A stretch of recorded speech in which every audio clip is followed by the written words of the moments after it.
Hello students, आज हम लोग चर्चा करेंगे डिफर्ड एंडाउमेंट के संबंध में। विलंबित बंदोबस्ती पॉलिसी। इस पॉलिसी के अंतर्गत लिए जाने वाले धारक के पॉलिसी के पूर्ण समयावधि तक जीवित रहने पर कर्ता के द्वारा भुगतान किया जाता है। किसी परिस्थितिवश पॉलिसी की समयावधि पूर्ण होने से पूर्व यदि धारक की मृत्यु हो जाती है तो धारक के वैध उत्तराधिकारियों या किसी अन्य व्यक्ति को कर्ता के द्वारा भुगतान नहीं किया जाता है। कर्ता भविष्य में भुगतान के संबंध में जिस दायित्व निर्वहन का उसने आश्वासन दिया था, उस आश्वासन से पॉलिसी लेने वाले की मृत्यु होने के कारण वह दायित्व मुक्त माना जाता है। इस प्रकार की पॉलिसी के अंतर्गत निम्न प्रकार की पॉलिसियां जारी की जाती हैं। पहला, बाल विलंबित बंदोबस्ती पॉलिसी। दूसरा, नवीन बाल विलंबित पॉलिसी। और तीसरा, बाल प्रत्याशित विलंबित पॉलिसी। पहला, बाल विलंबित बंदोबस्ती पॉलिसी। इस प्रकार की पॉलिसी माँ पिता के द्वारा अपने अवयस्क संतान के भविष्य के लिए ली जाती है। अवयस्क संतान के लिए जोखिम प्रारंभ होने की सीमा 18 से 21 वर्ष मानी गई है। पॉलिसी जारी होने की तिथि से लेकर जोखिम प्रारंभ होने की तिथि के बीच की अवधि विलंबन अवधि कहलाती है। इस अवधि में संतान का पॉलिसी पर कोई अधिकार नहीं माना जाता है, लेकिन विलंबन अवधि के अंतर्गत संतान की मृत्यु होने पर उस पॉलिसी पर निरस्त मानी जाती है तथा दिया गया प्रतिफल कर्ता के द्वारा दिए जाने वाले व्यक्ति को वापस कर दिया जाता है। विलंबन अवधि की समाप्ति के पश्चात उस पॉलिसी पर समस्त अधिकार संतान का माना जाता है। संतान के द्वारा शेष समयावधि हेतु प्रतिफल देकर उस पॉलिसी को चालू रखा जाता है और तब वह पॉलिसी समयावधि पूर्ण करने पर कर्ता संतान को भुगतान करने के लिए बाध्य माना जाता है। दूसरा, नवीन बाल विलंबित पॉलिसी। इस पॉलिसी के अंतर्गत जोखिम प्रारंभ होने की उम्र सीमा 12 वर्ष मानी गई है तथा पॉलिसी लेने वाले की उम्र सीमा संतान के लिए 5 वर्ष निर्धारित किया गया है। संतान के लिए ली गई पॉलिसी में पॉलिसी जारी होने की तिथि से लेकर जोखिम प्रारंभ होने की तिथि के बीच की अवधि विलंबन अवधि मानी जाती है। इस विलंबन अवधि में पॉलिसी पर संतान का कोई अधिकार नहीं माना जाता है। विलंबन अवधि की समाप्ति के पश्चात संतान को उस पॉलिसी के संबंध में सभी अधिकार प्राप्त होते हैं।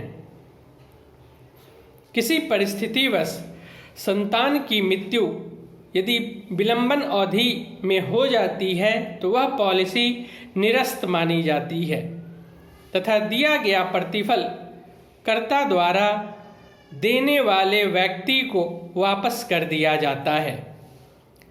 इस प्रकार की पॉलिसी के अंतर्गत निम्न प्रकार की पॉलिसियां जारी की जाती हैं। पहला, जीवन बाल्य विलंबित पॉलिसी। दूसरा, जीवन किशोर विलंबित पॉलिसी। तीसरा, जीवन सुकन्या विलंबित पॉलिसी। जीवन बाल्य विलंबित पॉलिसी। जीवन बाल्य पॉलिसी के अंतर्गत पॉलिसी लेने वाले व्यक्ति के द्वारा जिस संतान के संबंध में यह पॉलिसी ली जाती है उसकी उम्र सीमा 1 वर्ष से लेकर 17 वर्ष के बीच मानी गई है। जोखिम प्रारंभ होने का उम्र सीमा 21 वर्ष माना गया है। इस प्रकार की पॉलिसी में पॉलिसी जारी होने की तिथि से लेकर जोखिम प्रारंभ होने की तिथि के बीच की अवधि विलंबन अवधि मानी जाती है। इसीलिए बाल विलंबित पॉलिसी को जीवन बाल्य के समकक्ष माना जाता है। विलंबन अवधि में संतान का इस पॉलिसी पर कोई अधिकार नहीं होता है। विलंबन अवधि में मृत्यु होने पर पॉलिसी निरस्त मानी जाती है तथा प्रतिफल वापस देने वाले को कर्ता के द्वारा भुगतान कर दिया जाता है। इस प्रकार की पॉलिसी में प्रतिफल परित्याग हित लाभ को भी जोड़ दिए जाने के कारण हित लाभ की प्राप्ति के लिए प्रतिफल देने वाले के द्वारा कुछ अतिरिक्त राशि कर्ता को भुगतान करना अनिवार्य माना जाता है। दूसरा, जीवन किशोर विलंबित पॉलिसी। इस प्रकार की पॉलिसी के अंतर्गत पॉलिसी लेने वाले के द्वारा संतान के लिए जाने वाले पॉलिसी में जोखिम प्रारंभ की सीमा पॉलिसी जारी होने के 2 वर्ष बाद या लिए जाने वाले संतान की उम्र 7 वर्ष पूर्ण होने पर या संतान के 7 वर्ष उम्र पूरी करने के पश्चात उस पॉलिसी की जो तिथि होगी वह तिथि मानी गई है। पॉलिसी जारी होने से लेकर पॉलिसी के संदर्भ में जोखिम प्रारंभ होने की तिथि तक की अवधि विलंबन अवधि कहलाती है। इस विलंबन अवधि में संतान का पॉलिसी पर कोई अधिकार नहीं होने के कारण पॉलिसी लेने वाले के द्वारा प्रतिफल भुगतान किया जाता है। विलंबन अवधि की समाप्ति पर पॉलिसी स्वतः संतान को हस्तांतरित मानी जाती है। संतान को पॉलिसी के संदर्भ में शेष अवधि हेतु यह विकल्प होता है कि वह तय किया हुआ प्रतिफल का भुगतान करे और उस पॉलिसी को पूर्ण समयावधि हेतु चालू रखे, जिससे वह पॉलिसी समयावधि पूर्ण करने पर कर्ता के द्वारा उस संतान को भुगतान किया जा सके। तीसरा, जीवन सुकन्या विलंबित पॉलिसी। यह पॉलिसी कन्या के जीवन से संबंधित होती है। इस प्रकार की पॉलिसी के अंतर्गत पॉलिसी लेने वाले के द्वारा ली गई पॉलिसी के बीमित जीवन के अंतर्गत कन्या द्वारा 20 वर्ष की आयु पूर्ण करने पर वह पॉलिसी परिपक्वता के समकक्ष मानी जाती है और लेने वाले के द्वारा प्रतिफल भुगतान का दायित्व समाप्त माना जाता है। कन्या के 20 वर्ष पूरा करने पर कर्ता द्वारा उसे भुगतान कर दिया जाता है। कन्या का विवाह हो जाने की स्थिति में पति के जोखिम प्रारंभ होने की तिथि विवाह के 3 माह बाद या विवाह के प्रमाण पत्र की प्राप्ति से 1 माह पश्चात माना जाता है और पति के जोखिम प्रारंभ होने के कारण असमय पति की मृत्यु होने पर कर्ता के द्वारा कन्या को पुनः भुगतान किया जाता है तथा कन्या के द्वारा उस पॉलिसी पर निर्धारित की गई समयावधि पूरी तरह व्यतीत करने के पश्चात जीवित होने की स्थिति में कर्ता द्वारा संपूर्ण राशि का भुगतान कर दिया जाता है। पॉलिसी की समयावधि के बीच यदि कन्या की मृत्यु हो जाती है तो कर्ता भुगतान करने संबंधित दायित्व से मुक्त माना जाता है। लास्ट है बाल प्रत्याशित विलंबित पॉलिसी। बाल प्रत्याशित विलंबित पॉलिसी, इस प्रकार की पॉलिसी में पॉलिसी लेने वाले व्यक्ति के द्वारा पॉलिसी लेने के कारण प्रतिफल देने का दायित्व धारक का माना गया है। इस प्रकार की पॉलिसी में पॉलिसी जारी होने की तिथि से लेकर जोखिम प्रारंभ होने की तिथि विलंबन अवधि मानी जाती है। विलंबन अवधि में संतान का पॉलिसी पर कोई अधिकार नहीं माना जाता है। विलंबन अवधि के समाप्ति पर संतान का उस पॉलिसी पर पूर्ण अधिकार होता है और विलंबन अवधि की समाप्ति पर संतान का अधिकार होने के कारण कर्ता द्वारा उस वक्त तक धारक के द्वारा कुल दिए गए प्रतिफल का आधा भाग संतान को भुगतान कर दिया जाता है और शेष राशि के लिए शेष समयावधि हेतु संतान के द्वारा उस पॉलिसी पर तय किया गया प्रतिफल देकर वह पॉलिसी चालू रखी जाती है और तब वह पॉलिसी तय किया हुआ समयावधि पूर्ण करने के पश्चात कर्ता द्वारा संतान को संपूर्ण भुगतान किया जाता है। इसके बाद विशेष विलंबित बंदोबस्ती आती है, जिसमें विशेष बंदोबस्ती पॉलिसी के अंतर्गत निम्न प्रकार की पॉलिसियां जारी की जाती हैं। पहला, जीवन साथी। दूसरा, जीवन मित्र। तीसरा, जीवन गृह। और लास्ट, विवाह बंदोबस्ती पॉलिसी। पहला, जीवन साथी।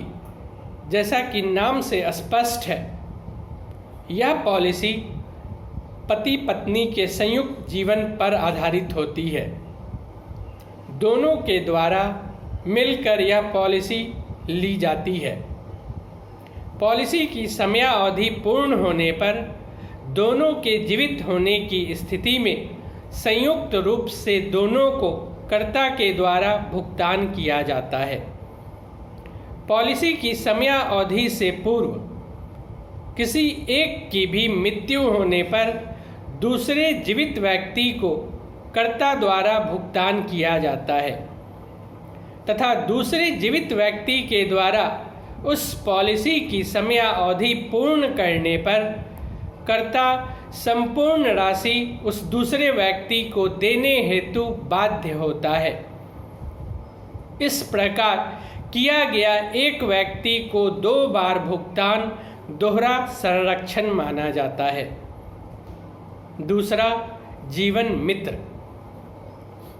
अर्थात दोहरा लाभ। इस प्रकार की पॉलिसी के अंतर्गत पॉलिसी लेने वाले के द्वारा जीवित रहने पर पॉलिसी की समयावधि पूर्ण होने पर दुगुनी राशि भुगतान की जाती है। पॉलिसी लेने वाली की मृत्यु होने पर पॉलिसी से संबंधित वैध उत्तराधिकारी को कर्ता के द्वारा बीमित राशि का दुगुनी राशि के साथ अतिरिक्त राशि का भी भुगतान किया जाता है। 1 रुपया प्रति 1000 प्रति वर्ष की दर से अतिरिक्त प्रतिफल का भुगतान कर इस पॉलिसी के अंतर्गत दुर्घटना हित लाभ भी प्राप्त किया जाता है। अर्थात यदि पॉलिसी लेने वाले की मृत्यु दुर्घटना में हो जाती है या दुर्घटना के कारण वह पूर्ण रूपेण अपंग हो जाता है, तो ऐसी स्थिति में मृत्यु होने पर उसके वैध उत्तराधिकारी को बीमित राशि के बराबर अतिरिक्त राशि का भुगतान किया जाता है। इसे ही दोहरा लाभ कहा जाता है। तीसरा, जीवन गृह। इस प्रकार की पॉलिसी लेने वाले के द्वारा आवासीय ऋण के भुगतान की व्यवस्था करने हेतु लिया जाता है।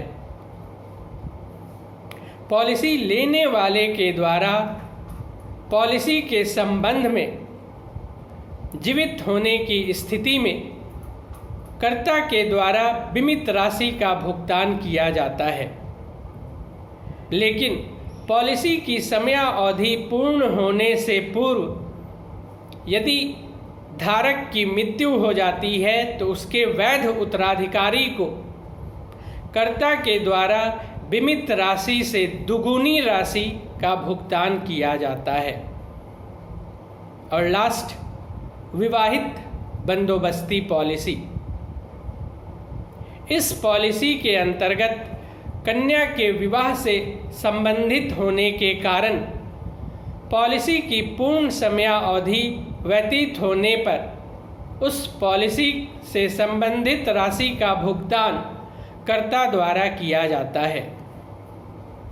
किसी परिस्थिति विशेष के कारण एक निश्चित समय पर पूर्व निश्चित राशि का भुगतान पॉलिसी की समयावधि पूर्ण होने से पूर्व कर्ता द्वारा किया जाता है, जिसके संबंध में बीमा की संविदा में शर्त पूर्व निर्धारित होती है। That's all.